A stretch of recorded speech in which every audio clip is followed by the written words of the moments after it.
இந்த கணக்குல ஒரு டின் இருக்கு. அந்த டின்னுல 5ல் 4 பங்கு ஆயில் இருக்குன்னு சொல்லியிருக்காங்க. அதுல இருந்து 6 பாட்டில் ஆயில் எடுத்துடுறாங்க. 4 பாட்டில் ஆயில் வந்து ஊத்துறாங்க. ஏதாவது ஒரு அளவுல. எடுத்த பிறகு 3/4 பங்கு ஆயில் இருக்கு. அப்படின்னா, இந்த டின்னுல எவ்வளோ ஆயில் பிடிக்குன்றது தான் கொஸ்டின். இந்த டின்னுல எக்ஸ் பாட்டில் ஆயில் பிடிக்குதுன்னு நம்ம வச்சுக்கலாம். அப்படின்னா, முதல்ல இருக்கிறது 4/5 எக்ஸ் இருக்கு. -6 எடுத்துறாங்க. 6 பாட்டில் எடுக்குறாங்க. 4 பாட்டில் ஊத்துறாங்க. பிறகு ஃபைனலா வரக்கூடியது 3/4 எக்ஸ் இருக்கு. ஸோ ஈக்குவேஷன் எப்படி வரும்?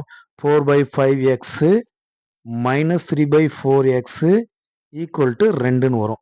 இப்போ போத் சைடு வந்து 20ஆல மல்டிப்ளை பண்ணுங்கன்னா 16 X minus 15 X equal to 40.